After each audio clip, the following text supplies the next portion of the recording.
Hello everyone, welcome to tonight's episode. Hidden storylines in the cosmic simulation. And if human beings were to wonder if the cosmos was a simulation, what would the most immediate texture of a simulated cosmos be?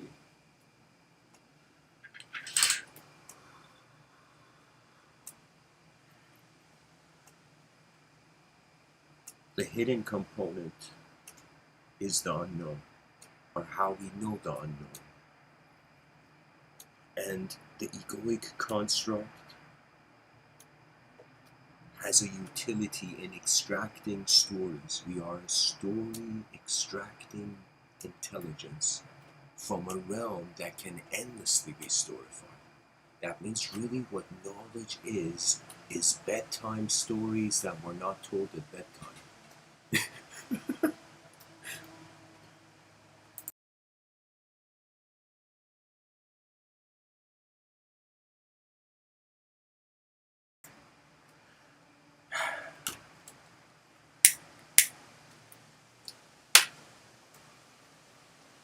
In the cosmic simulation suggests that, first of all, the term simulation means empty. That means if this is being simulated, if this reality right now I'm experiencing is a video game for the higher dimensions, it is hollow to the higher dimensions, but to the lesser dimensions it's filled with meaning.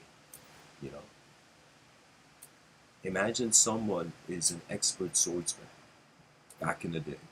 Now somebody comes and shows off, like, I don't know, like a swing of a sword. That expert swordsman knows the simulation and the skill of the other, knows what the other has not seen. Creating thing that eyes open up in this realm, and they in turn extract significance.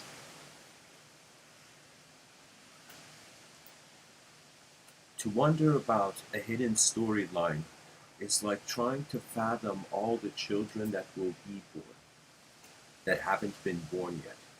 You know, that means it is unborn potential.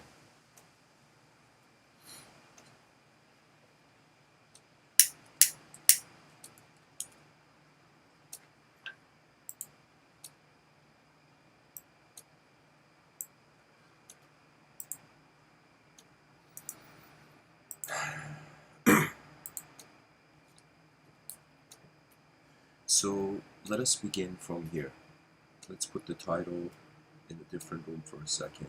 And if I was to ask the average human being, who are you?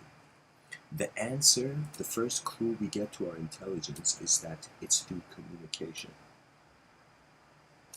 We create ourselves in accordance to what the ecosystem requires. That means if suddenly there was an earthquake, your behavior would adjust to that ecosystem. So you can say our storylines, how we are a character in a story, it is the response, it is the bouncing back or the reflection of the animate qualities of the environment. There was a time, I'll tell you, in a family gathering, everybody in the room got angry at me. And everybody crowded. You know, some people were watching, but everybody crowded, and it was like, can you imagine a room full of people circling you, kind of like your back to a wall, and shouting at you? And I remember it was such an intensity, and there was such insincerity from some of the people there that it was too much. And I remember a bunch of people are standing around me talking. What I do is I sit down in the middle, so everybody's standing and I'm sat down, you know, because it was too intense. I sat down on the ground. It was hilarious. Can you imagine a room full of people shouting at you and then you sit on the ground, you know?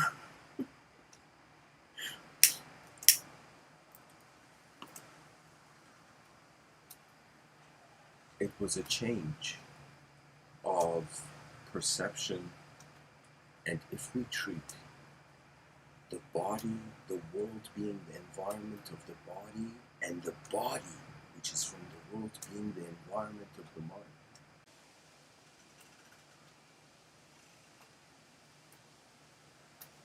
Right now, I find my life to be a storyline. It feels to me as if the story updates in accordance to new experiences, but there's also hidden elements to the story. One view is that there is nothing wrong with our perception, we just haven't seen truth yet. The other thing is, even if we try to see truth, there's inhibitions, blockades, barriers to perception.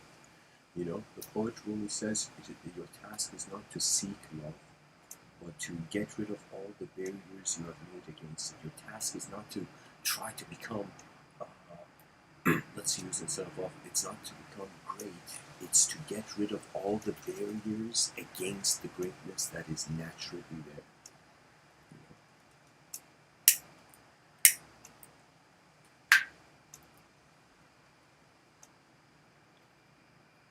When we consider it on a linguistic level, on a language level, the cosmos is simulated. The word cosmos is simulated in the void. All of human knowledge is present in an unknown place. And human emotions seem to be limited to how this unknown place is interpreted. You know, if you want to contain the world in a subject, uh, I personally feel that's impossible. It's there's no point to it in the sense that you stop living. Let me tell you, ideology can live your life for you. What does that mean? That means imagine there's a person who's a great violinist. We suddenly go back in time, and when this kid wanted to pick up the violin, suddenly you tell the kid, no, go play the drums.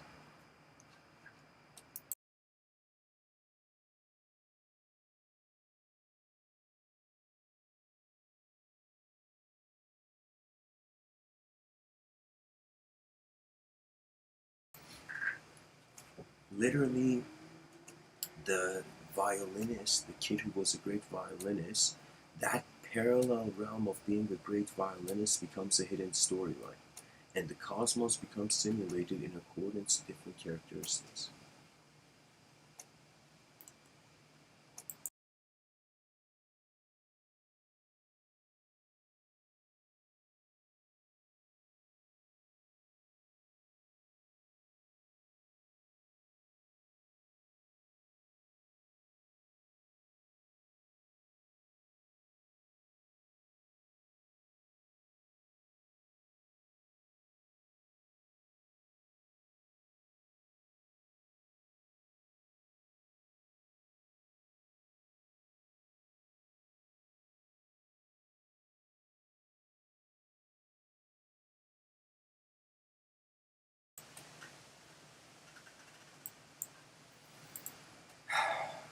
We are human beings. We find ourselves in a changing world. We can consciously implement our free will to control our physical existence and our psychological communicatable experience. If we were to think about 8 billion creatures on a rock in the middle of nowhere, language would be the greatest tool, the greatest thing, the shelter of humanhood is how language is used and how it is accepted. You know, people feel language is an accurate representation of reality. Oh, how the continental philosophers have raged against this. You know, Ludwig Wittgenstein says the limits of my language are the limits of my world.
I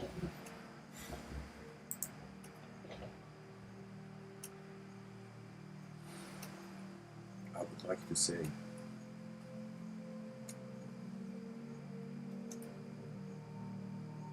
that we are language moving in a void without reason. Prior for there to be a need for reason, intelligence has opened its eyes. That means technically, before we reason everything out in this cosmic activity, there is the presence of intelligence. Now the issue is if the realm is interconnected, if there is a sort of integrative nature to the intelligence, as if this whole cosmos is an appearance in a film. Excuse me, not in a film, in a field.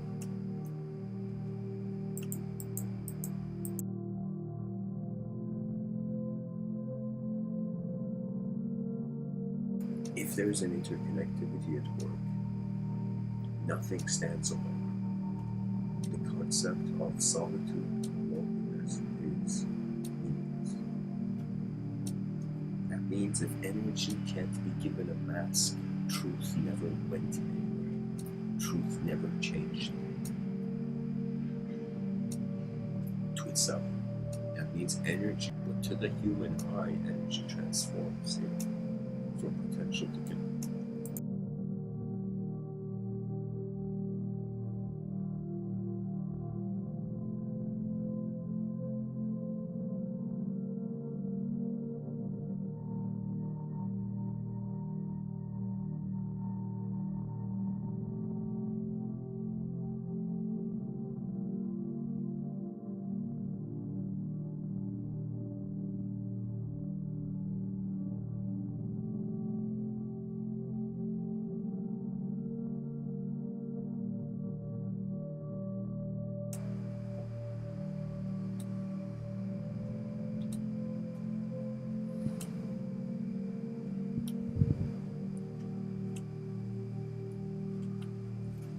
In front of our eyes, the system is too big and meaningless.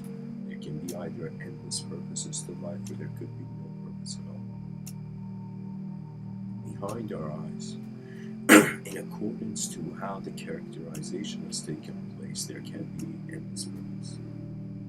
There was a time I considered a purpose to my life that was only physical. I felt I was just a physical entity, and not just a physical entity, but I felt like physicality was the only thing that the free will had control over. I never knew that my attention could move while my body is silent. The presence of my attention. When I realized that the mind is active here, and what it is, it's imagine every person has two kinds of body. They have a mind body and let's say a body.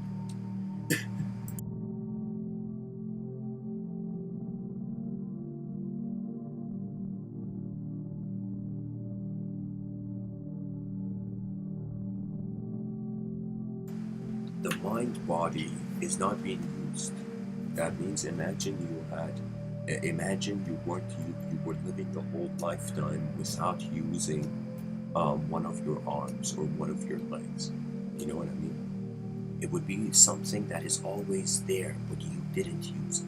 And I would say that is the position to us that meets the eye. And we are obsessed with what is in the scene.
Okay, so can people, the viewers, let me know if the sound is better?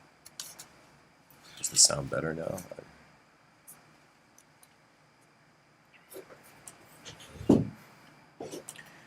Okay. To continue, hopefully people have heard the last 20 minutes. Jesus Christ. Okay.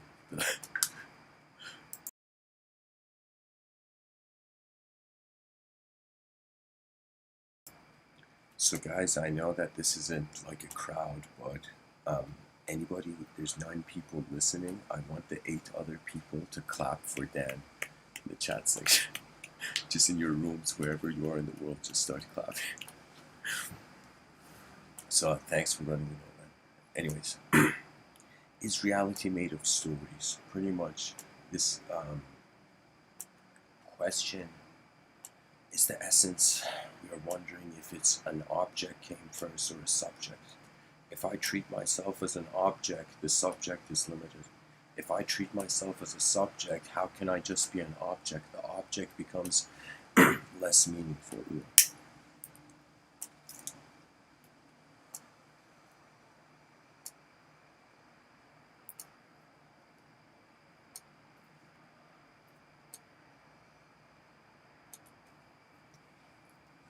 This idea of the cosmic simulation, in ancient times they would call it a dream.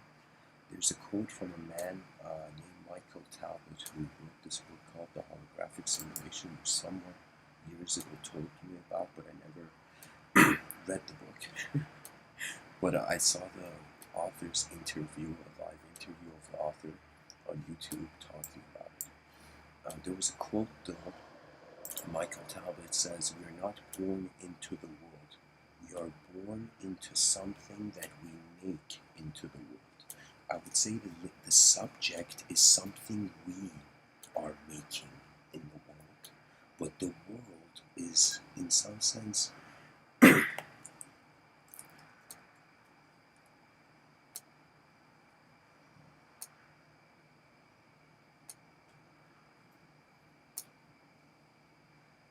there is no concept. So I feel we are an unknown attention transitioning through material states and immaterial states. And the attention should be treated as unknown. That means I could totally see how in ancient times when they would say the 5 elements, earth, air, fire, water, then there was the question, okay, I'm noticing all these 4 elements, but what is the element of sight? So the reason in some traditions there's 4 elements, or in some there's 5, the 5th one was how consciousness was an element. But it wasn't an element in the same way as the periodic table, because the material realm, the condition it provides for the human being, the circumstance it allows, is through primarily the conscious waking state. We experience dream states, and then there's deep sleep. So pretty much we are like phones that we sleep to get charged, and then we wake up. You know? Now imagine this phone suddenly noticed that sure, if you wanted to move your hand, you need energy. But what if you wanted to move the thought of your hand? I will tell you that takes no energy. There's certain phenomenology that it's like, here's the thing, if you think you have to do something, you will get extremely tired. If you see what you want to do has already been done and you just take simple steps, eventually you will do it. You know?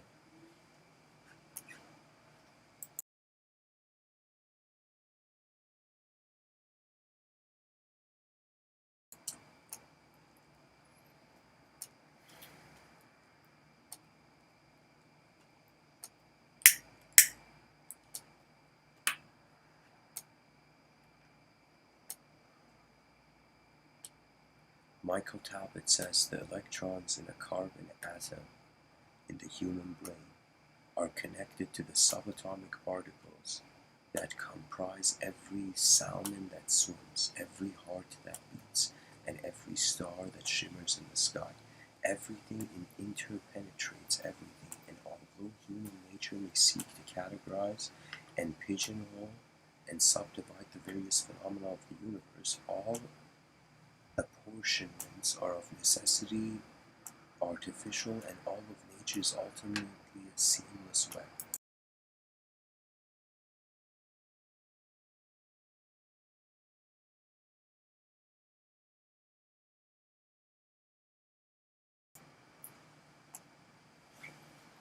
You know, guys, this is an implication that we define our progress on what reality means.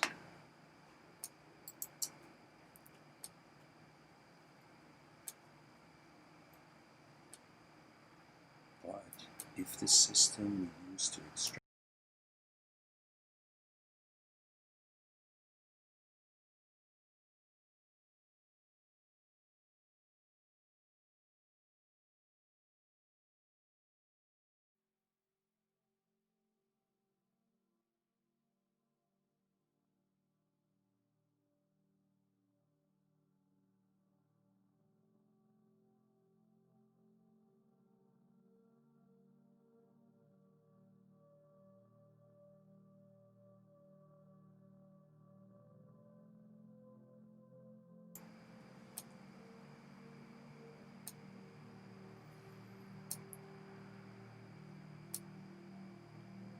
the mystery of the lifetime is how that is instantaneous. How have we been living in a story for so long and not noticing that there is a silent event taking place that, regardless of our opinion on it, it goes forth? I will tell you, there is really no secret to living. There's no secret. It can't even have a secret. You know, it's either all of it is a secret or it can't have a secret. That means you either look at the realm through a complex lens and endless mysteries, or you look at it through a simple lens, and all those mysteries are originating from your eyes.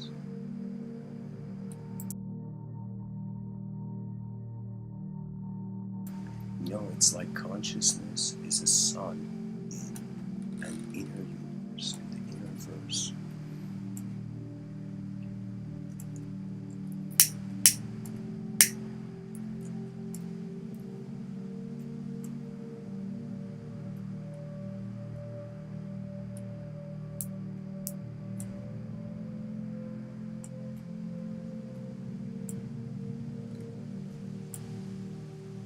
Attention is the sunbeams entering the eyes of thoughts that emanate. And when I think about the idea of God, there's moments where the idea for me seems to be the least godly thing. And I'm not saying this disrespectfully, but the notion is that the language, the ideology is saying it is inconceivable.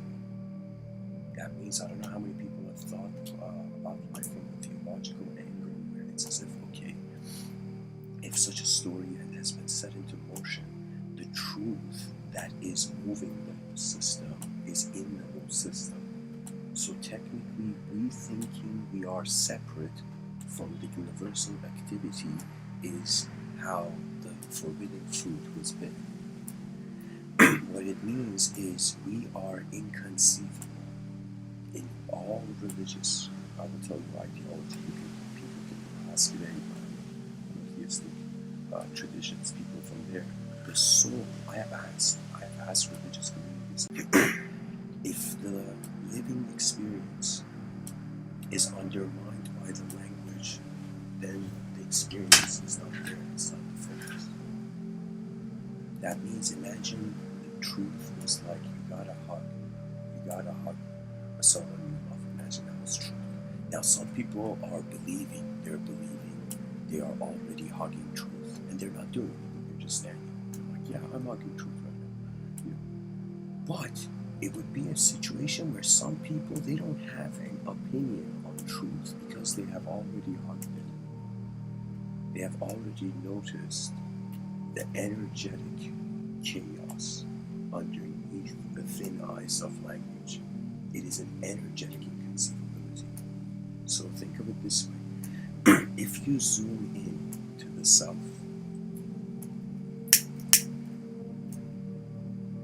you reach a point where, just like zooming in on a picture, imagine the Mona Lisa, you had a camera and you were zooming in. Imagine you zoomed in, you would just see a chunk of color. You would not see the form, the design, the specification. And it is somehow that we have found a way to zoom out from the earlier levels of evolutionary activity. So we have actually, by zooming towards an individual self, zoomed out of the inseparability of man and nature prior to the concepts were ever made.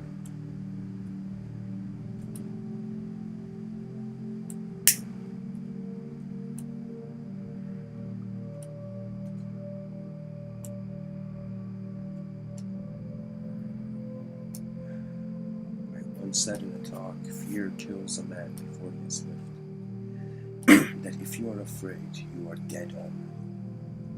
That means nothing will go forward. That's the bad thing about fear. It stops the continuity of the sincere vision. In the Abrahamic traditions, the soul is a mystery of the source within all things. So technically, from the religious angle, multidimensionality is unified. And from the secular angle, multidimensionality is nullified. And those within all philosophers are pretty much like, what is this? You know, ones at both sides are in some sense dismissing the fact that we require multidimensional tolerance to actually become an advanced civilization. Multidimensional tolerance means that you have been acquainted, think of it this way, since the beginning of your life, whoever's listening, or since the beginning of your life till now, how many different versions of yourself have you looked through and lived through? Just try to fathom how many, your memory, your intelligence, how many versions of the world and yourself it has recorded. I am telling you, it is like a camera. It's just like the cameraman is unknown. And we are saying the cameraman is neural activity in the brain. And there's some people who are giving talks online who are saying the cameraman was never inside the camera. It's remote. It's a remote camera. The soul, the individual soul, is a drone of a higher dimension. You know.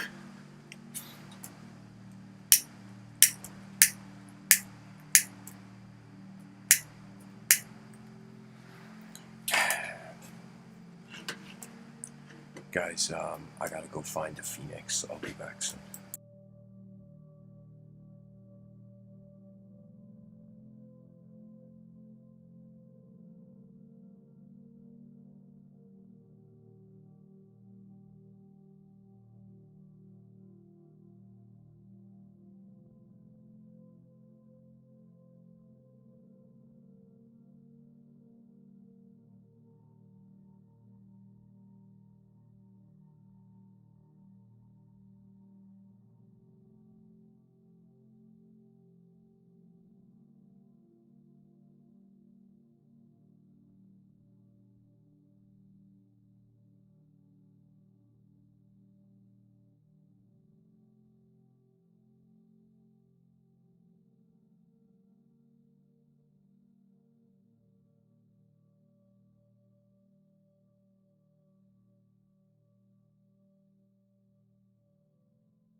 to continue.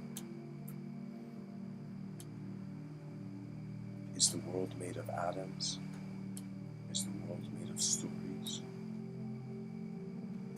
Is the world even here when there's an unknown witness noticing how things change from one point to another? The cosmos is being resimulated every day ideologically. In the sense of thought and view and attention, it's as if it's a mixture of different levels of activity.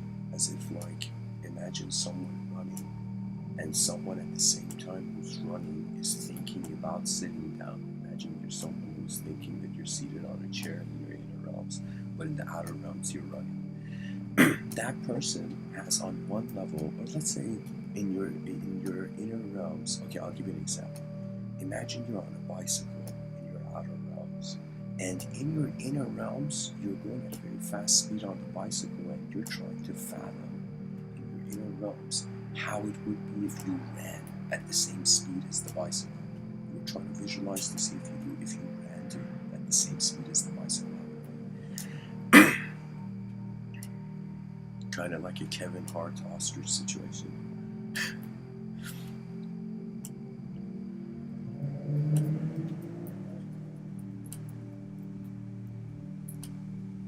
You would be in the outer realms, engaged with a level of physical activity where you have to have an attention to the bicycle, to where the bicycle is heading, and the world of that localized physical self.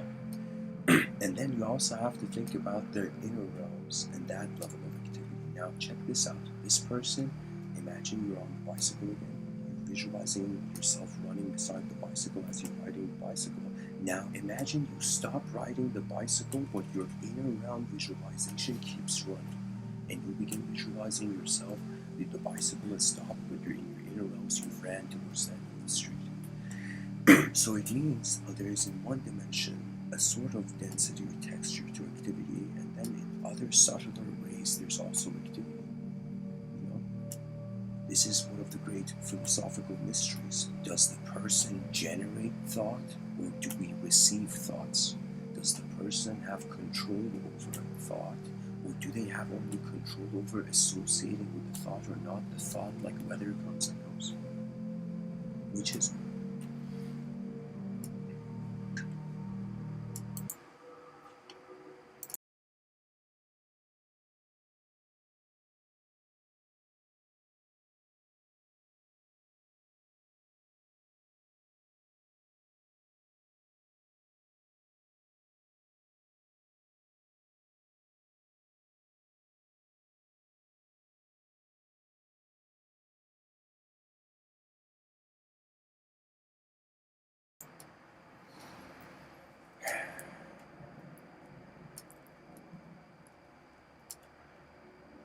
It's an epic time to be alive. A species is about to transcend the language of its past into a direct experience of the future. You see, the issue is that we are trying to process the mind similar to the body. You could say in an atom, the atom in some sense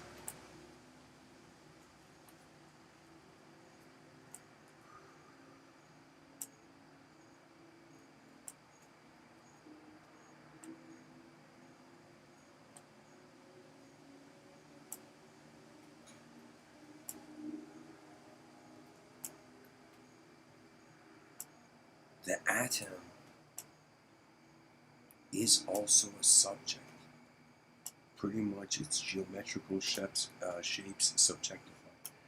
And the accuracy of these geometrical shapes in the representation of what we see, that means, is knowledge our perception, or is knowledge beyond the reach of human perception? If there is 0.00, what amount of zeros, like 1% chance that the true wisdom of the realm is beyond human perception, then life gets a different rhythm. I will tell you, it's not a mindset change. It's not a belief system change. It's not a promise to the cosmos. It's not being uh, a good boy of divinity, or a servant of chaos. It is all about kind of like music. Think about in your life how you have heard music. It's something that it was irrelevant. Like every time I hear music, it has nothing to do with me. It's just sound. That means if like this is the thing. If a person was speaking super slow, it would just be like sound. It would technically be incomprehensible speech is music. Whether it's good music or bad music, that's another thing.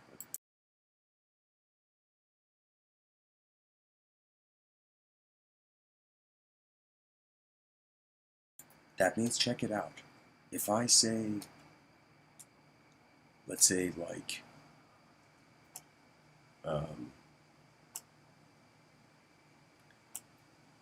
if I say,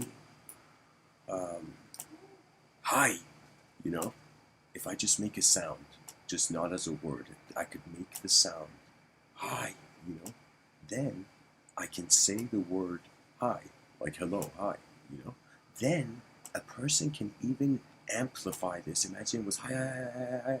It would goes out of comprehension. So really, what we are considering language and meaning and interpretation is simply a certain tonality. I would say if the world is made of language, your tone suggests your reception. So it's as if the soul is the voice of the universe, you know? And the human being is like the word that this voice is saying.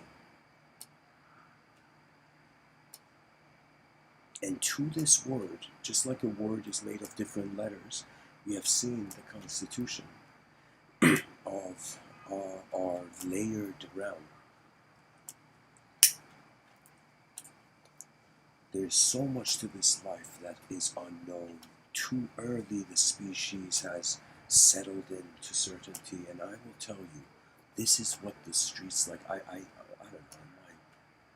There was this poetry from Hafez, the Sufi poet. He says it's like when the person. Oh, sorry.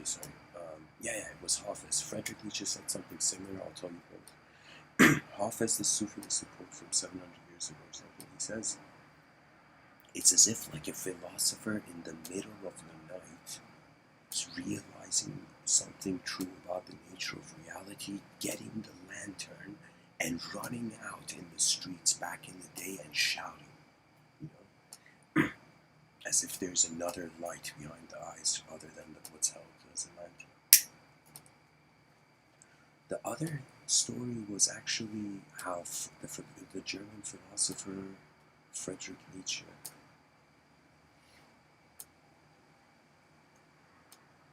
he animated. Philosophers do something cool, by the way, guys. Certain great philosophers have done this. Their inner realms allow them to reanimate the world. They reanimate history. That's a part of like the whole philosophical endeavor. To keep the world alive, the design of the efficient alive, even though the surface can change. It can appear inefficient in one season, efficient in one season. The game can be played in many ways.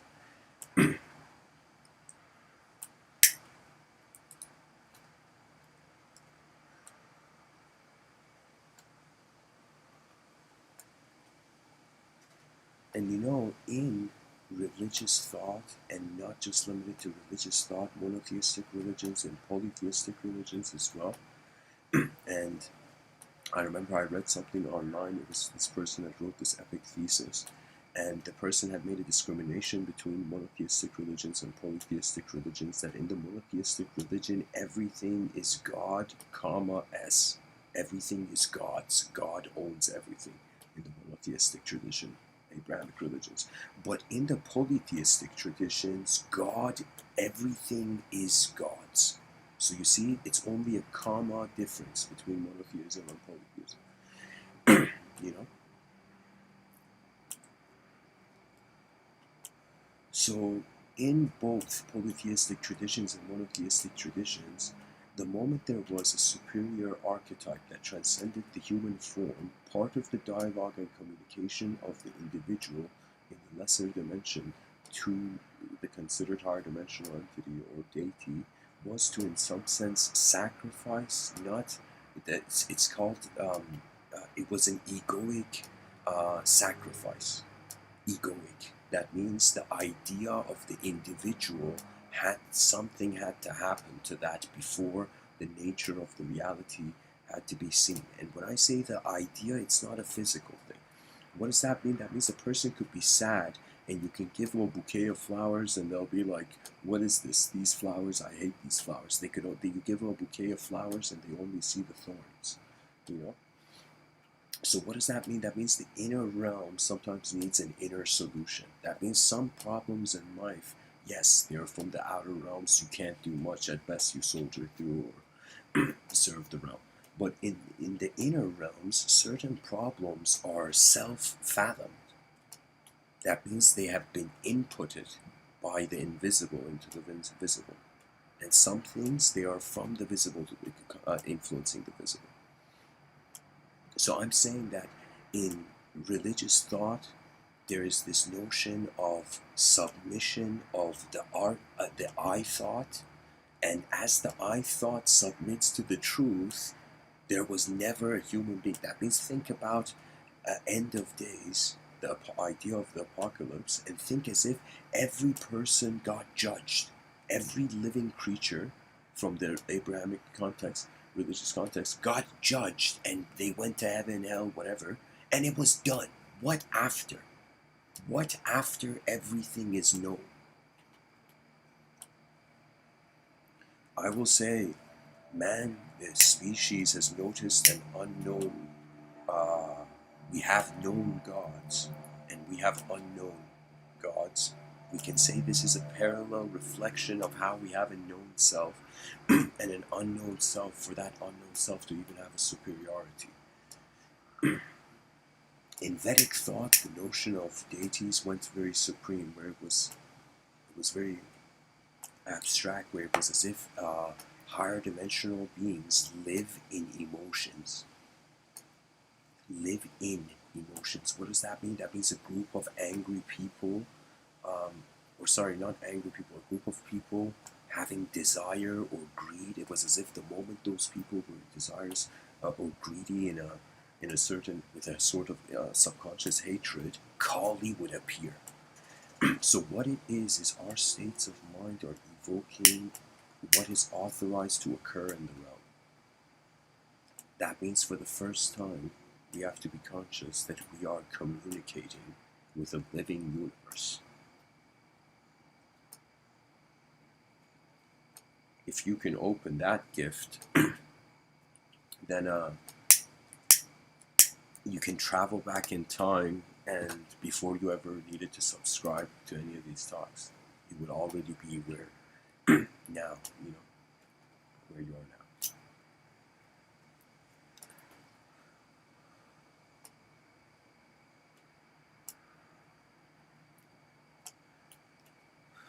Can you imagine if the entertainment of our world was opposite? Imagine we had this sort of view of civilization, that TV was showing only good, positive, great news, and like the TV and entertainment were showing the most beautiful, utopic, efficient, incredible educational content on TV and media and everywhere, even the internet. Let's say, got a makeover. So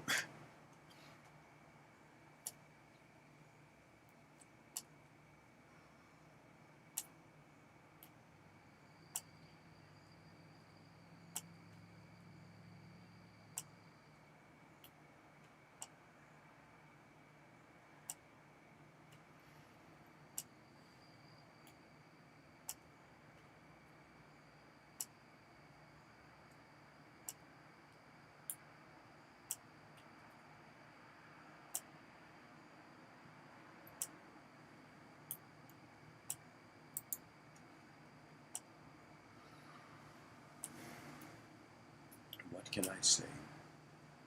Notice the hourglass and you get. And honestly, I will tell you, if I was to look at my life and say that what I'm doing now was my purpose, I would say the purpose of human life cannot be dictated by humanity. This is the mind-boggling factor of the realm, that if we were to give purpose to the whole thing, we are treating the whole cosmos as our universe. So what that means is, if a species becomes nihilist or solipsist too quick, it misses out on its greatness. And so if TV was showing positive imagery, but we saw in society people had gotten bored, I actually think the entertainment industry should show so much chaos, so much messed up stuff, until people are like, okay, what is this? This is getting boring. You know, for how many times can we see guns shooting people on the screen? It gets boring. After some point, you want to see different dimensions to the same characters. This is what I noticed in film school, that many people, by the way, I studied film production, but I'll tell you this, that in my class, there was a lot of people, so like out of a class of 30, maybe 4 people wanted to be directors, and the rest just wanted to participate. You know? I really can't understand wanting to go into film without being a director. It doesn't, like, I don't understand, you know. But anyways, the whole point of it, what I'm saying is that in that class, different people would come and tell stories, and they were all trying to make their stories, in some sense, contemporary, artistic, and I realized, what is this? It's like this sort of nostalgic hopelessness that is this next theme of entertainment, it seems. You know, but I'll tell you, there was something there that I noticed, that people, and every director is different, of course, I'm gonna keep that in mind, you know. But I'm saying that for me, the character is what the film centers around. And if the person can make a complex character, their film will be incredible. But if the character doesn't have dimensions, you know, then the character is nothing. And that was the thing, that people want to fit into the ordinary, not realizing the only reason you're born as a new DNA is to bring the extra.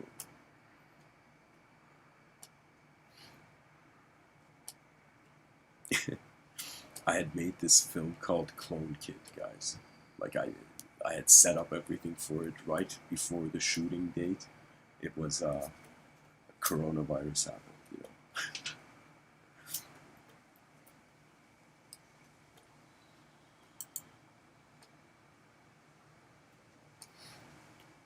I would like to say we are archaeologists of subjects as well. Carl Jung was an expert. Carl Jung was, I am telling you, it was as if it was as if Carl Jung had access to an overmind. Some philosophers, you see it in their work, they have access to an overmind, you know, where in the middle of their writing or in the middle of their speech, they become attributeless.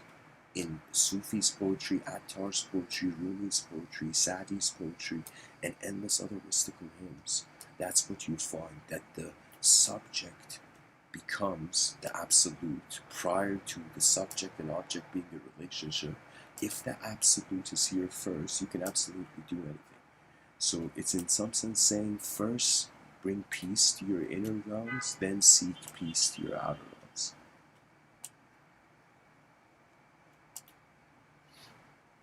Storylines are everywhere. Like, every time I give a talk, that's what's happening. It's like I can't avoid it, you know. The only way to speak without a story is to give a silent sermon. And technically, the silent sermon has always been given, you know.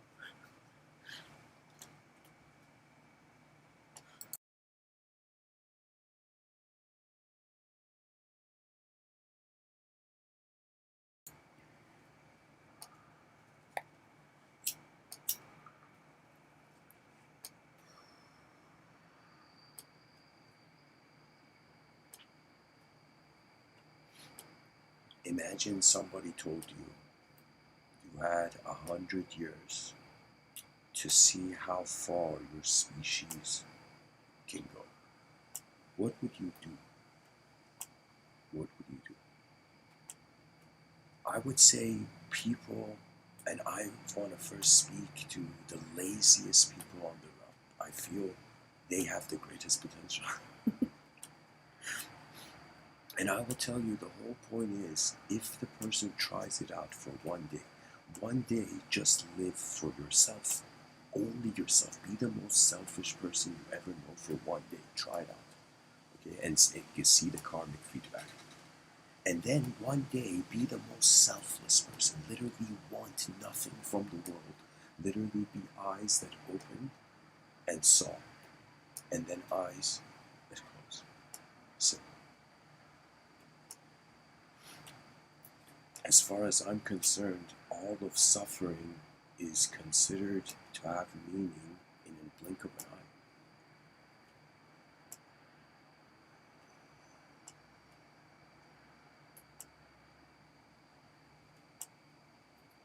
We have to restore some sort of honor of a collective ethos. And I find that the idea of the advanced civilization is the liberating factor. Because people are living already. People are already living in civilization 1.0. It's just that it's not updated, right? Now the issue is we've been waiting for the leading central minds of the system to change the system, but the central mind hasn't. The central mind, and we are not even judging. That means some people look at the governments of nations as if they have done nothing. It could be, there could be corruption, there could be scandals, but it's still a force, It's still important, and so there's a view where a person can hate the past and try to defeat the past in the future, or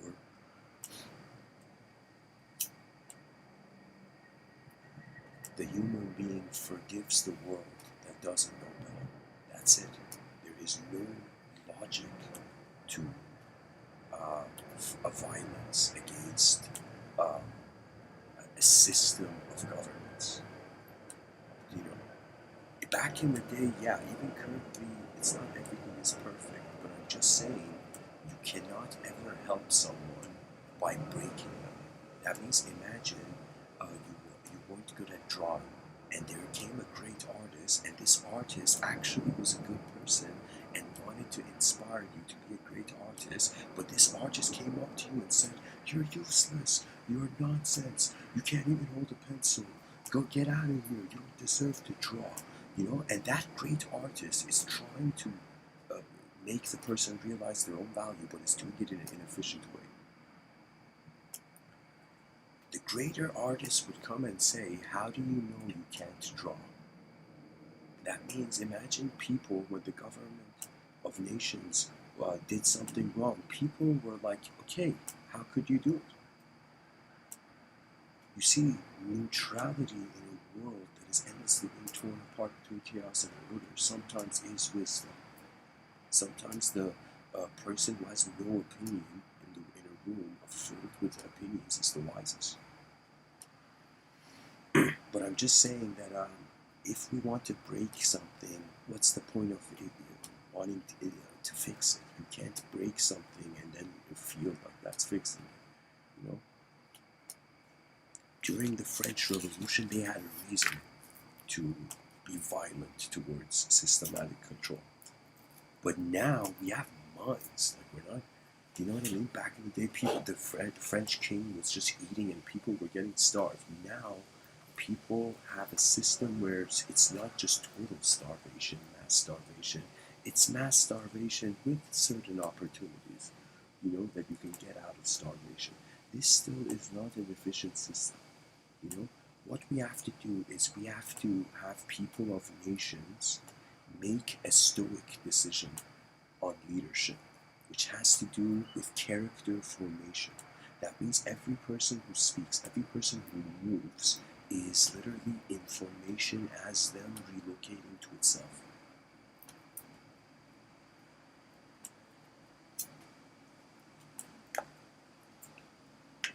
The idea is you use your mind, then you use your body. If you can't use your mind, you use your body. If all outcomes of discourse solving the problem has been as in some sense not, you know, if everything has been tried and nothing works, then it's a strange situation and it requires a different strategy. But if in a system that has potential, do you know what that means? That means imagine you were a football coach and the government of your nation was like a footballer, like a student, you know? And this football coach is like, okay, you know, I can totally break this kid's self-esteem and shatter his hopes of his career, or I can encourage the system. That means I honestly feel it's not that there is evil here. I mean, there is messed up shit going on, but I'm saying it's just that peace hasn't made that much of an effort yet. It's much easier to break something, and it's much easier to break something you don't know, or you're not responsible.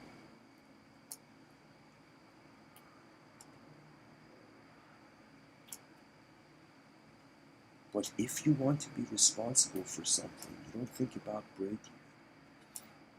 You know, this idea also follows in relationships. You know, they asked this, there was this story, I read this on Facebook, to be honest. So some random person on Facebook deserves applause. The point is, the story is, this girl goes to her grandparents who were 60 and 65, and she goes to her old grandparents and says, how is it that you guys have been together for 40, like 50 years? I mean, not 40. It's too soon. I mean, it's enough. Okay, it's like, how have you guys been? Okay, 40 years makes sense. Okay, how have you guys been 40 years together? You know? And they gave us, the grandparents look at their granddaughter and they give such a simple answer. They say, we came from a time when things broke, we would fix it. That's it. Nowadays, people don't want to put an effort to fix things because of a righteousness of thinking they have to be a certain way. Status is disturbing the heart of the modern world. So the idea of who the person is the biggest component to what happens to the person. That means if the person says, this is why I have a sensitivity. You can say I'm a bit of a neat freak when it comes to language. That means people around me, those people who suddenly start self-depreciating, I instantly, either I leave the room or I tell them to stop expressing and stop vocalizing an inefficient energetic pattern. That means if one looks at the idea, let's say even for a second I want to entertain this from a theological standpoint. Let's say you're a religious person. What is prayer? Prayer is speech. So every moment a person is speaking, they are technically praying. So what does that mean? And what do people pray for in the theological view? They pray for what they want. So it's a suggestion of what are you setting as the idea of the self? What are you allowing yourself to set? Because I'll tell you, in my youth, I felt sharing my weakness with my world was a bonding factor. It's like it was something to talk about how I wasn't efficient, you know? It took me a while to realize, especially there was a quote from Hafez that woke me up. He said, the words you speak become the house you live in. So if a person says, you know, I can't do anything right all the time, the person says that, yeah, literally they're setting up their intelligence to only notice that. That means how often is it that a lucky person is asked, how are you lucky? And the person's like, I don't know. See, maybe that's why. Maybe not having an expectation on the realm reveals the true karma of the entity.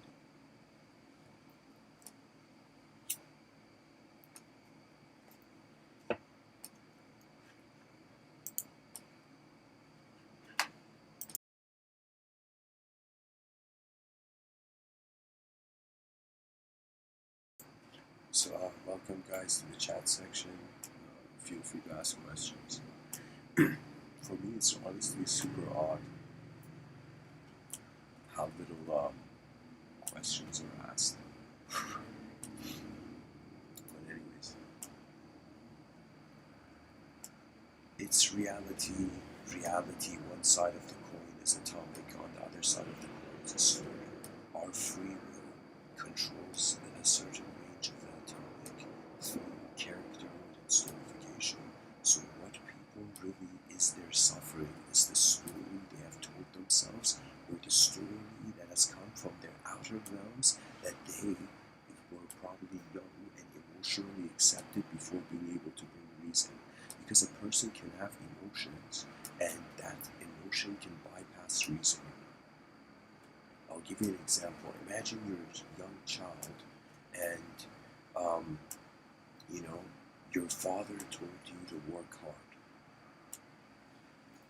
Or let's say you were a young child and you saw your father coming home late at work with a pile of papers every night. Imagine as a child you saw this.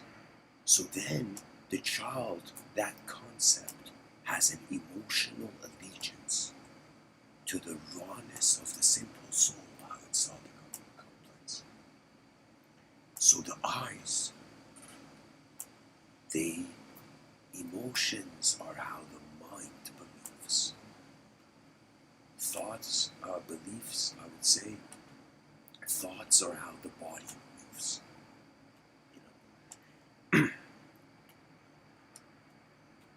And so you could be a person that somebody could say, hey man, you're destroying yourself.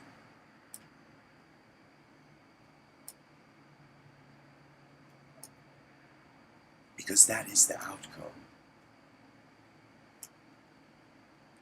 of maxing out energy. So it would be something where it's as if the person, they have an emotional, let us say, attachment to the idea of work.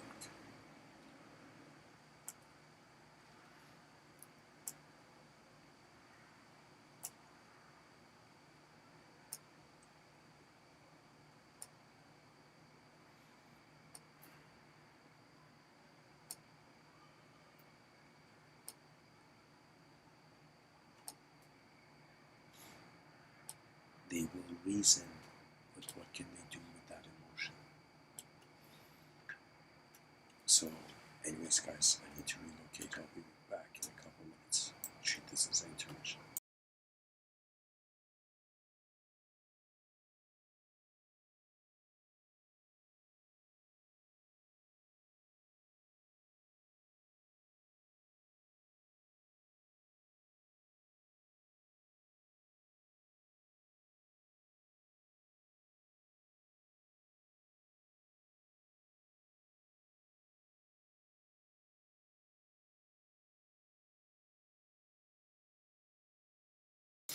Actually, never mind.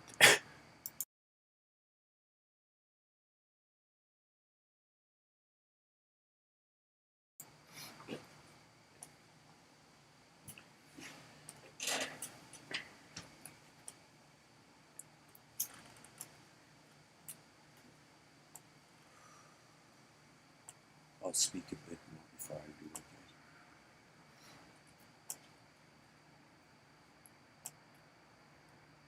We are just being here, and as we move, the world is finding meaning.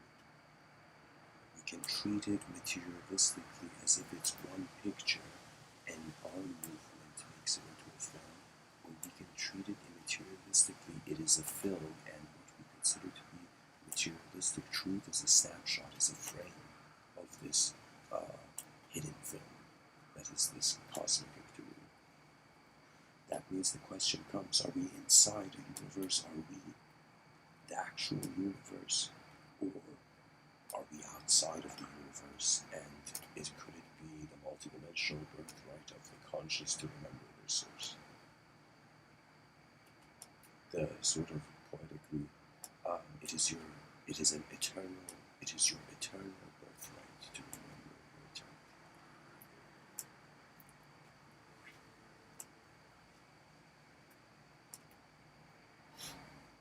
So, anyways, guys, I'm gonna relocate. Actually, I'll be right back. Intermission.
Okay, guys, I'm back.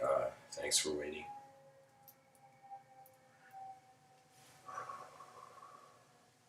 Something I forgot to say that I've made notes here. 2 questions. I thought that the title of this episode leads us to 2 major questions.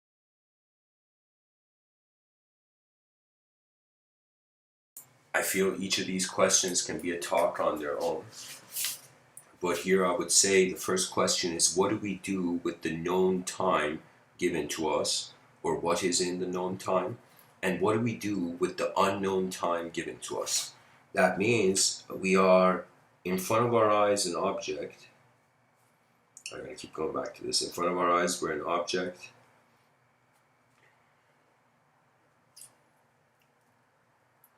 Because we're an object that can know other objects, perceive different objects. So that's the known time. So what we know about time is based on how we are an object and how this object changes from one point of reference to another point of reference.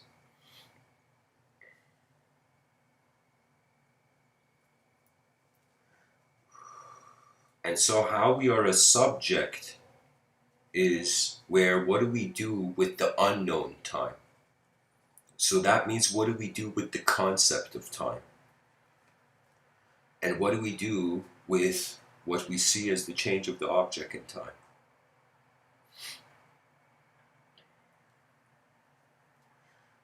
The purpose of the body, be healthy, and then gracefully transition. The purpose of the mind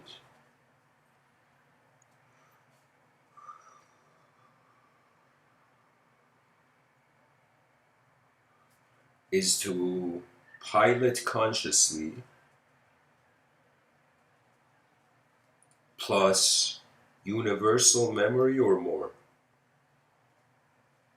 That means your mind is a rare opportunity for an animal to experience the whole universal activity as itself.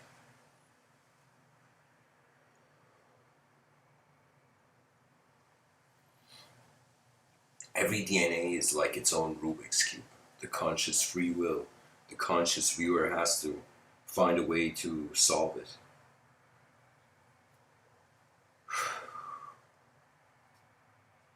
We can say hidden storylines can be perceived in 2 types.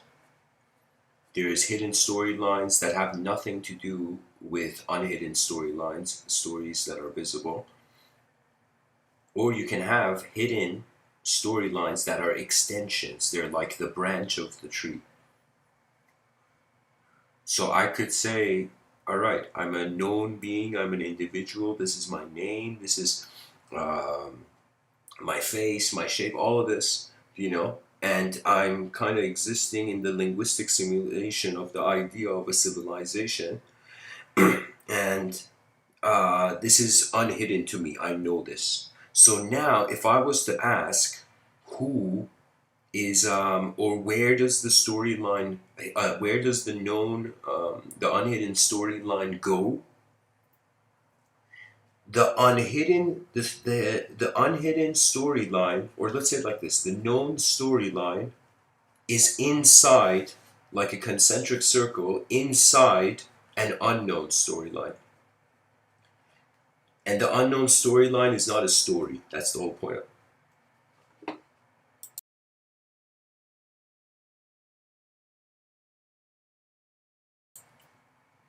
So that means we are a known story in the unknown, inside an unknown story, and then the unknown story is inside a known story, and then that known story is inside an unknown story. Very strangely ungrounded but down to earth example would be, it's as if we're thinking, yay, human beings, nice. Then we suddenly see we're part of this galactic chess game beyond our skies, imagine. That would be like the unknown story, the sort of the archetypal formatting of light as the higher being. So what I mean is that pretty much We're identifying with the Earth. We're going to identify with the galaxy. When we identify with the galaxy, we would find ourselves equal in a totally different context than how we're finding ourselves to be equal now with the realm.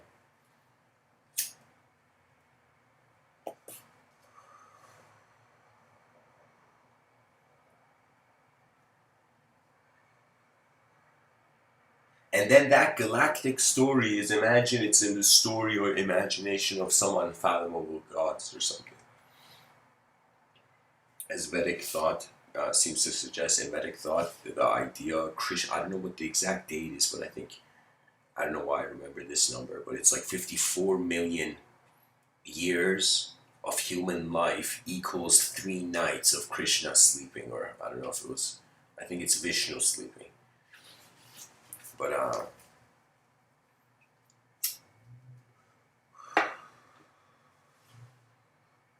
the whole point is that higher dimensional life will be an unknown story to lower dimensional life. So whatever we do, it's like, think about the ant trying to fathom the storyline of the human being. The ant doesn't, do you know what I mean? It can't even relate. You know? The human species can relate to the unknown. Do you know how many animals don't know what the stars are? We are that rare creature, on the surface of this planet who was like, yo, what is that?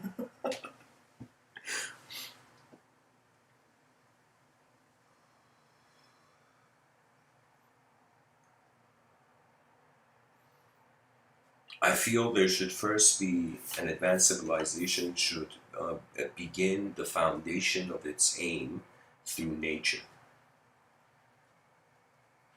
Nature is the only teacher that silently teaches you. Other teachers, they vocally have to teach, you know. And I'm telling you, this idea of the whole guru disciple thing was so outdated that I would say, in my view, it's just we are all either on an unknown battlefield, you know, we are generals on a battlefield, or we are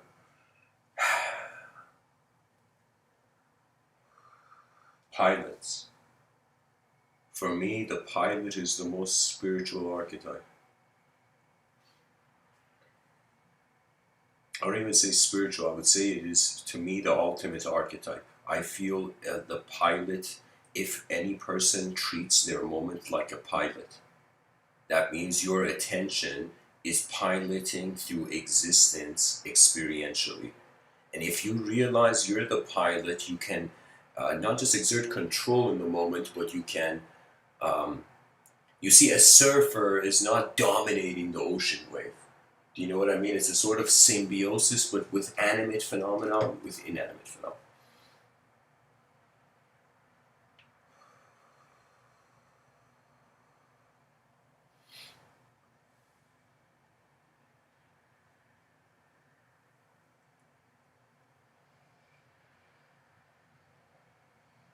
To extract these hidden storylines from a Taoistic angle, it's like how Lao Tzu says you gotta let go of who you are now to be who you're meant to be, something like that.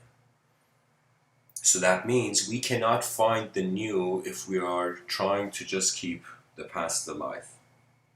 And the whole crazy thing, can you imagine I think if most people's ancestors suddenly came to life and they were here, they'd be like, what are you doing? It's as if, like, there's, like, when you look at human life, you're either identifying based on what you know or based on what you don't know yet, you know? And when we reach the edge of the unknown, I can tell you, it's like you cannot see a new world if you're the same self. It's just not authorized. That means the person can't move the steering wheel to the left and want the car to go in the right way.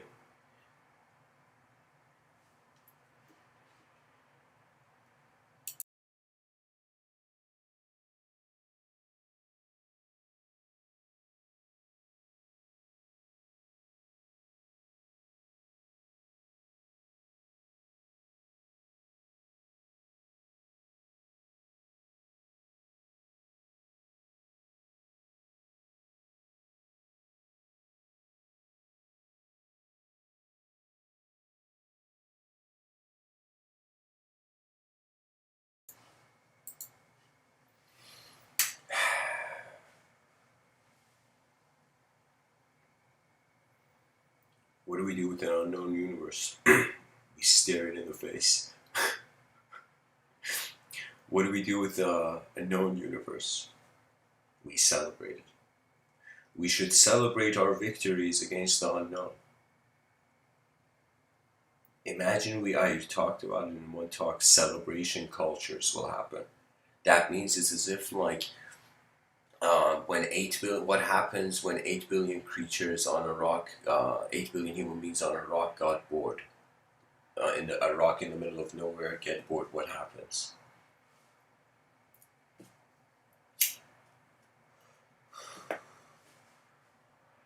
The species starts dancing. And that's really what we need in some sense. A sort of the dancer's freedom, but for the inner being.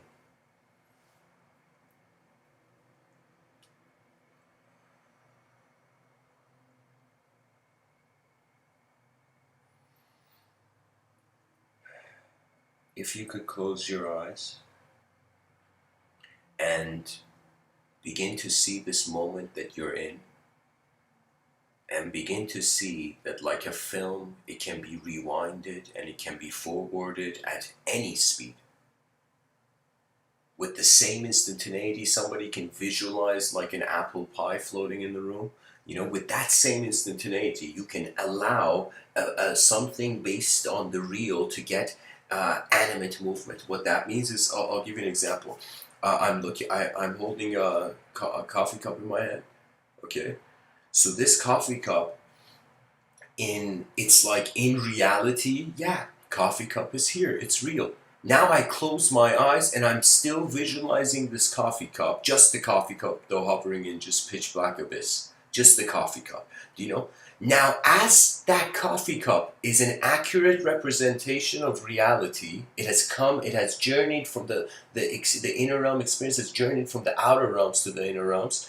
That means the thought is based on reality. That means technically it's not that we are finding out anything about imagination. We are taking something real in an unreal, subtler state and then wondering what happens to it. And if I were to close my eyes, I can totally, like a drone, visualize myself observing every angle. The inner realms are like a probability generator. We are a biological system that generates probabilities so it doesn't die. you know? So the probabilities that are generated, just the fact that we have free will requires multidimensionality. If it was in one dimension, what free will? How are you free? What choice do you have? You're in one place. It is only that there can be different outcomes to the same moment for the conscious entity.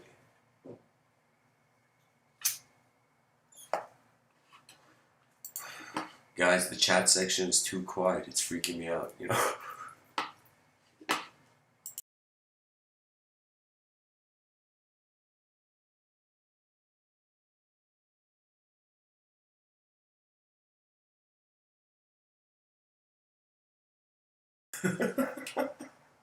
I'm joking, guys. I'm joking. Yeah, so pretty much I'm just saying, think of all the different ways you could live. Those are hidden storylines. Think of how the mind can generate subtler versions of the self, and the self decides which one. Similar to a chess game, you see different ways that you can move the chess pieces. You can see different probabilities. It's not just about even the probability. It's about what the probabilities are alive to. That means in my inner realms, the responsibility of movement is very different. In my outer realms, the responsibility of movement is very, extremely different than the inner realms. In the inner realms, I don't do anything. In the outer realms, if I don't do anything, the person can't survive and exist. Do you see? So the mind isn't an object to be able to do something. It's like all those people trying to free their minds. Really? It's like first try to see the mind, then try to free it. Can you even see it? And so the mind, I'm telling you, it is not I would say from a Vedic standpoint, it's just an accumulation of impressions, which that's what karma was. It was like an accumulation of impressions, then who the person is being. That means from the Vedic standpoint, right now, me speaking, all the ideas I'm saying, technically these are out of all the accumulated impressions of from the field of activity of the knower. These are the ones that are bearing fruit. Do you know what I mean? These are the seeds that are sprouting out of all that ocean of accumulated impressions. Now, the only way you can get out of that ocean of accumulated impressions is to disown the owner of the fallacy. Aside from, it's not even reverse engineering. It's one of those things where, do you know how in some movies, some shows, they show like there's this epic warrior, the warrior beats all the bosses, gets to the last boss, and the last boss is not a very messed up, like, it's not a challenging warrior, it's himself, it's his shadow self. That means the last opponent the character is fighting it's himself. He's fighting himself. The last boss to um, beat is in some sense the chaos within, you could say, in this video game of life, or as Michael Talbot would say, holographic simulation.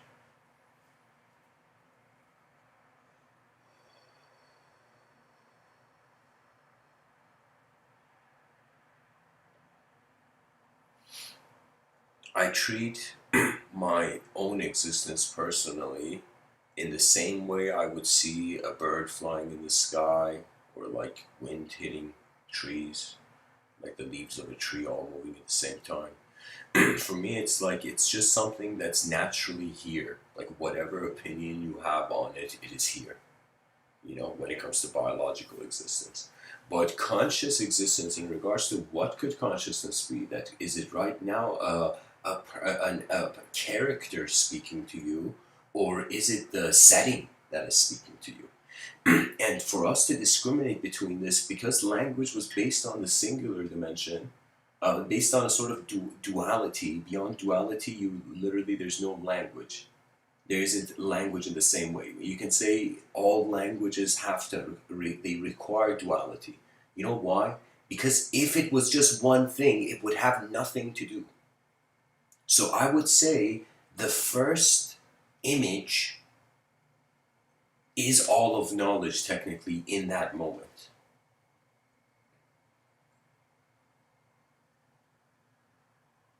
It's as if one thing was missed. Before physics and metaphysics can cooperate, language requires to be studied. So how you have accepted language to be not just your I thought, but how from that I thought comes the correlation of everything else that's meaningful to you.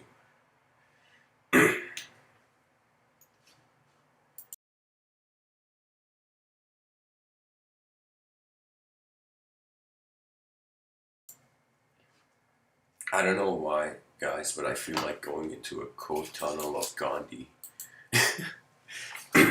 Let's see what Gandhi has to say. You know, about the cosmic simulation. For those who are new, a code tunnel is pretty much I read a bunch of quotes to see how the inner realm of that human being opened its eyes to the world. Pretty much, that's it.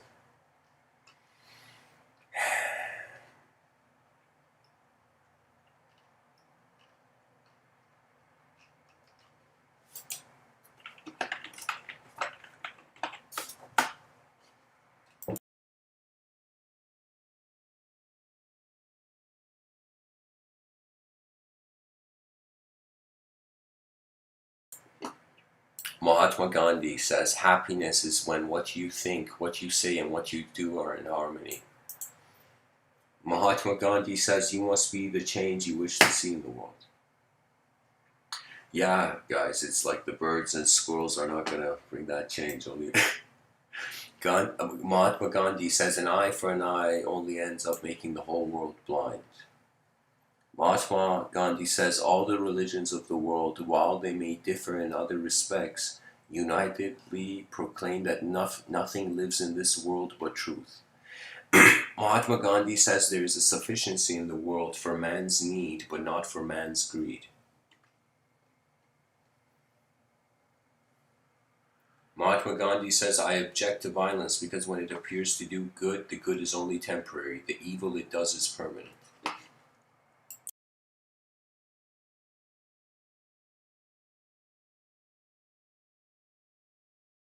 Mahatma Gandhi says the best way to find yourself is to lose yourself in the service of others. Mahatma Gandhi says an ounce of practice is worth more than tons of preaching. Mahatma Gandhi says when restraint and courtesy are added to strength, the latter becomes irresistible.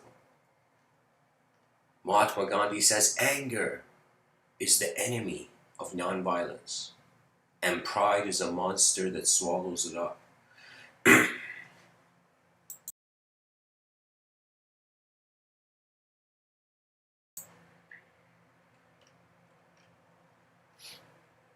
Excuse me.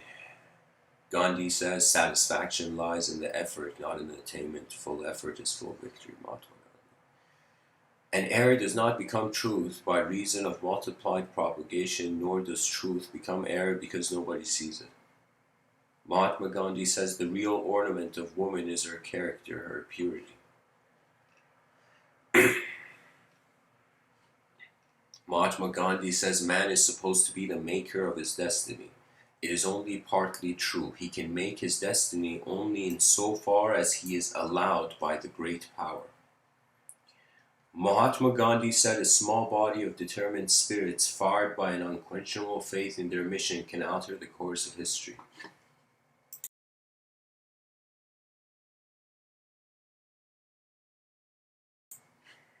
I feel, guys, anybody who really cares truly cares for the world, they will find themselves in the writer's room of history.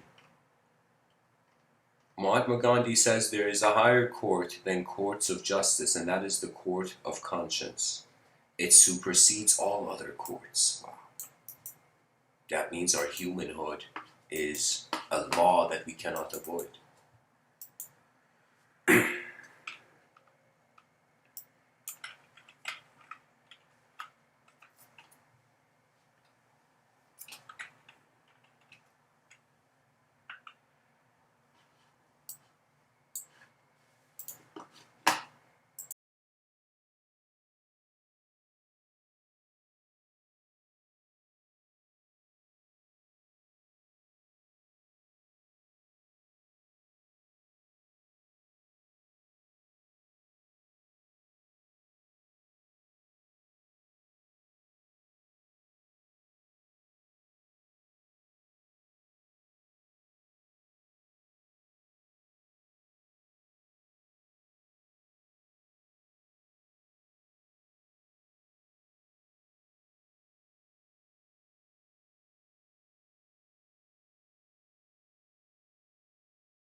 Okay.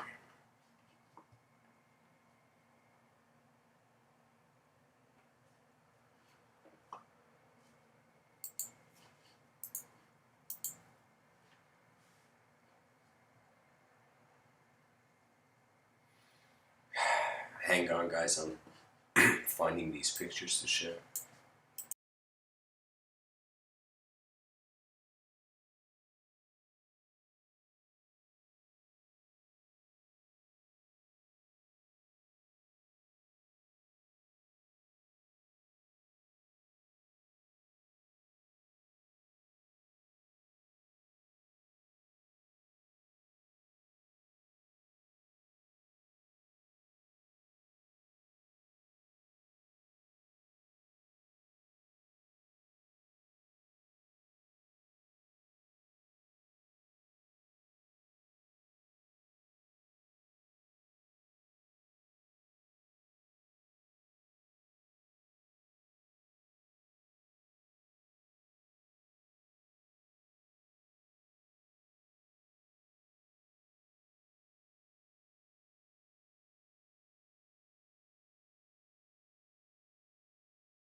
Okay. So guys, I want you to look at the wallpaper. There was a quote from Gandhi I just read. Um,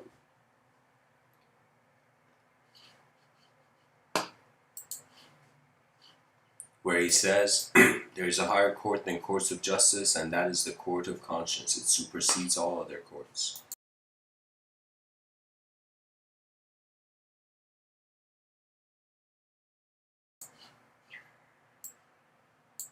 There's a Persian poet named Sadi. He says human beings are members of a whole, in creation of one essence and soul. If one member is afflicted with pain, other members uneasy will remain. If you have no sympathy for human pain, the name of human you cannot retain. That means if there isn't, on some level, for the human being, a sort of ability to empathize, to see that the other is in the similar situation, that means if you can't, if you don't care for a human being, for whatever kind of human being, but just if you don't care for the human being, you're not human. So this is why it makes sense that hatred was given a sort of demonic connotation. That ignorance had won first. It's a deviation of nature. Not that to make this to add a superstitious dimension to this, but I'm just saying when we're wondering about reality, it's all the linguistic simulation, and the linguistic simulation, there's different archetypes for different moments.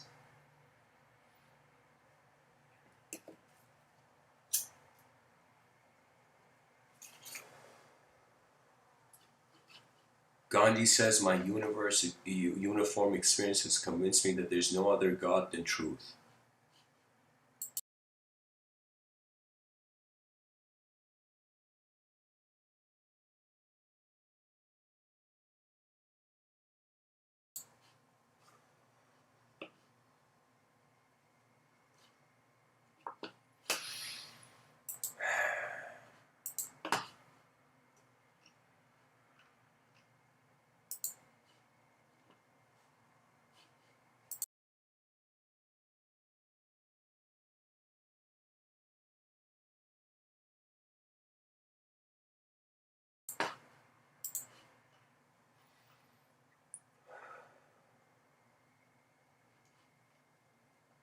Mahatma Gandhi says power is of two kinds. One is obtained by the fear of punishment, and the other by acts of love. Power based on love is 1,000 times more effective and permanent than the one derived from fear of punishment. Yeah, guys, the thing is, anytime fear is used, implemented as an algorithm in the system, it's like it's disturbing something. Some natural part of the system is getting disturbed by the fear. That means it's as if it's like a hole in a ship, you know? It's eventually, it's going to bring the whole thing down. It can, you know? Fear is really, we have to create a backup system to our fear. That means imagine if something terrifying happened, we all had to have enough of a backup system to be able to see at least the order counter. And of course, the fear usually is on what a person doesn't know. Because what you know, you don't fear it, you know it. It's like there's nothing to fear, there's no unknown element about it. You know, it's like I look at this, coffee cup. I don't fear this coffee cup. Why?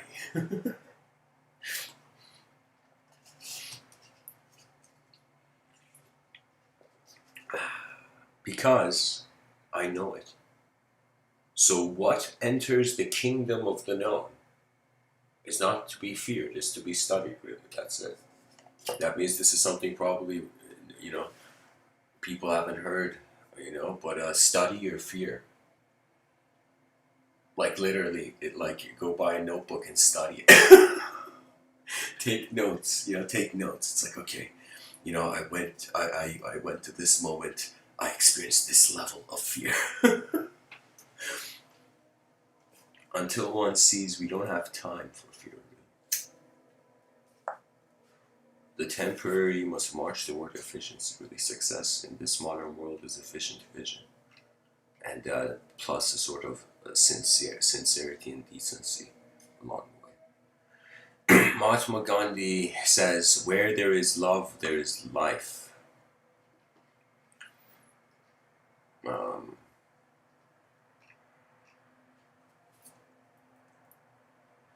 Mahatma Gandhi says,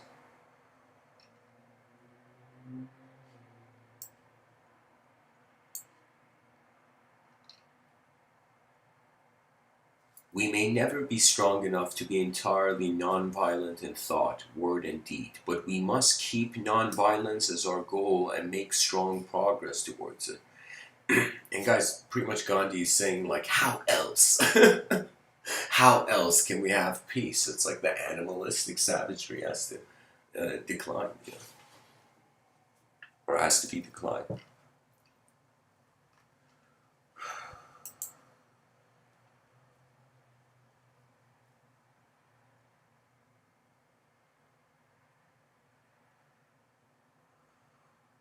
Wow. Gandhi says the only tyrant I accept in this world is the still voice within. That means if you're in a moment of justice and you could do something and you're not doing something, that still voice is on the side. It's like having the same result as tyranny. Mahatma Gandhi says, "What do I think of Western civilization? I think it would be a very good idea." This man is in, you know, you know.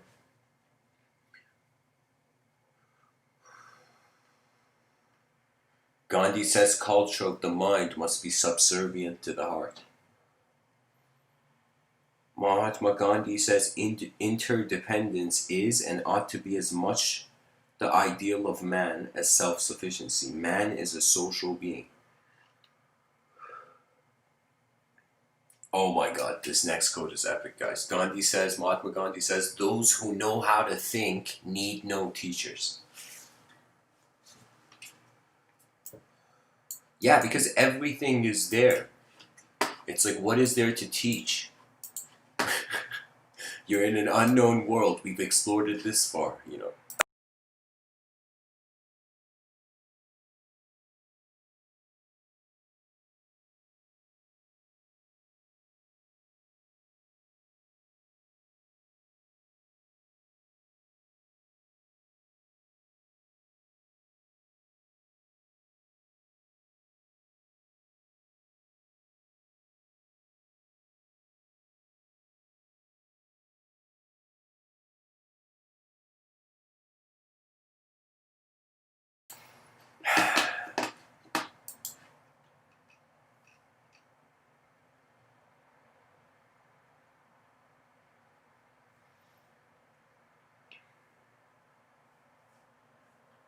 Mahatma Gandhi says, "Religion is a matter of the heart. No physical inconvenience can warrant abandonment of one's own religion."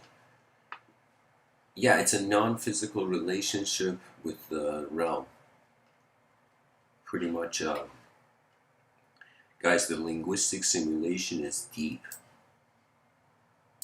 Mahatma Gandhi says the moment there's suspicion about a person's motives, everything he does becomes tainted. Wow.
Mahatma Gandhi says it is unwise to be sure of one's own wisdom. It is healthy to be reminded that the strongest might weaken and the wisest might err.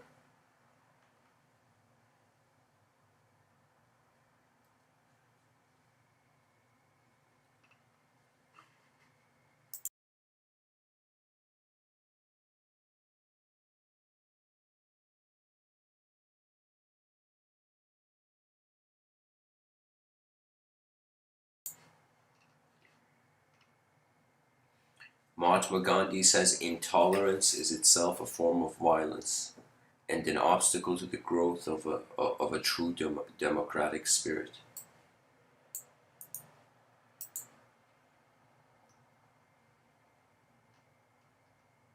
Mahatma Gandhi says, when I admire the wonders of a sunset or the beauty of the moon, my soul expands in the worship of the Creator. Mahatma Gandhi says, violent means will give violent freedom. That would be a menace to the world and to India herself.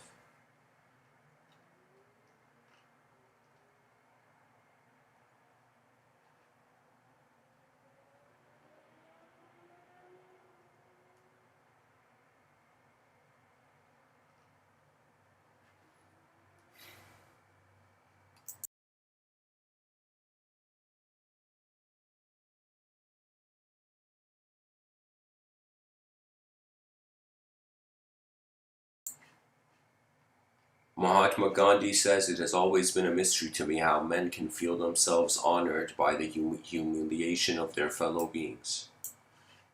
Mahatma Gandhi says, let us all be brave enough to die the death of a martyr, but let no one lust for martyrdom. Yeah, I mean, the martyr. See, guys, sacrifice is not. It's like, I don't know. It's like unnecessary if it doesn't need to be there.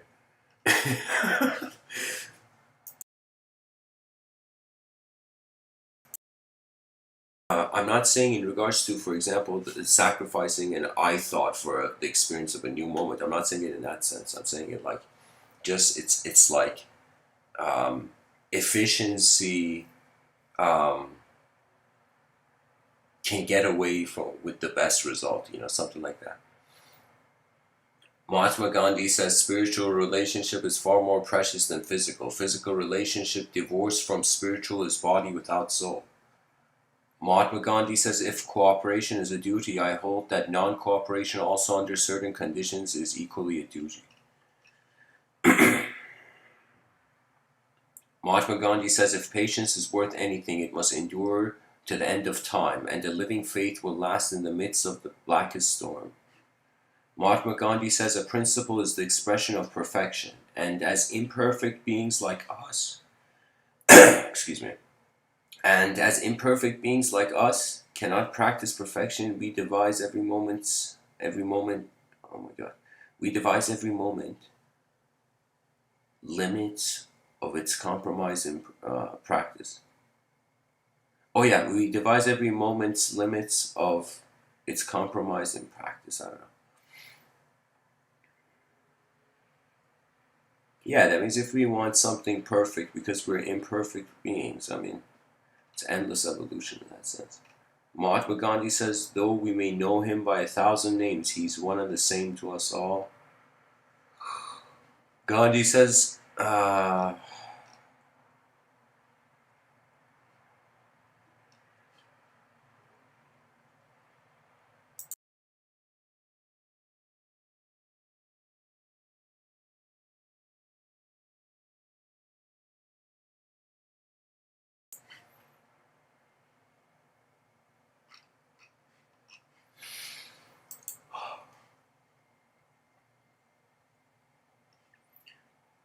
morality is the basis of things and truth is the substance of all morality.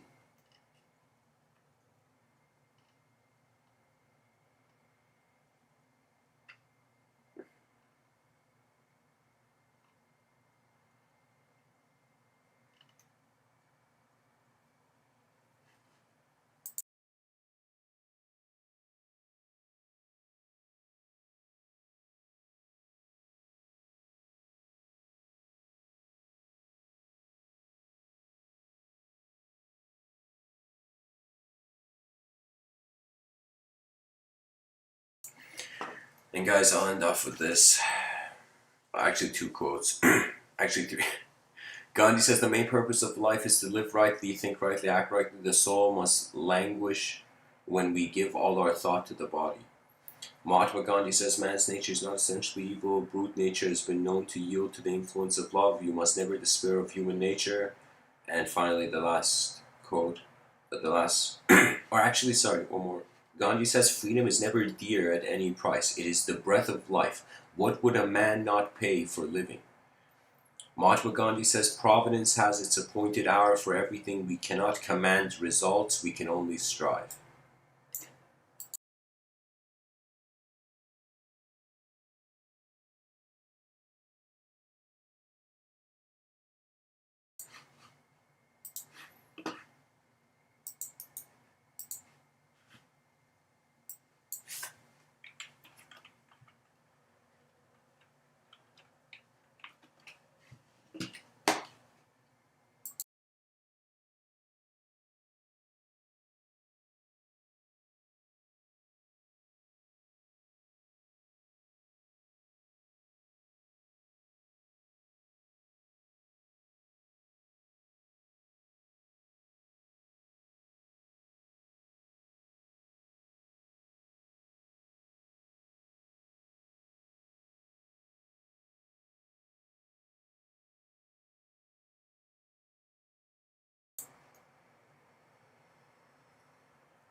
Anyways, guys, I've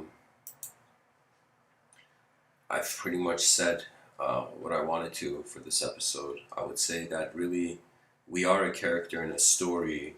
If we realize the world is unknown first, then the knowledge is an opportunity, is a privilege, is an advantage, is a unique position where we have access to you know, potential futuristic chess moves.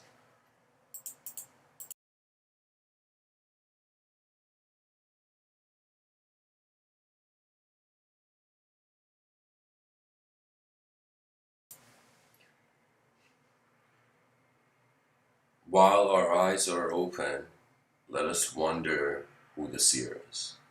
Thanks for listening, guys. I'll be on Discord for those interested in dialogue. And if there's enough people, we can evoke a topic. Much blessings and else. And just one more thing: is reality made of stories? Um,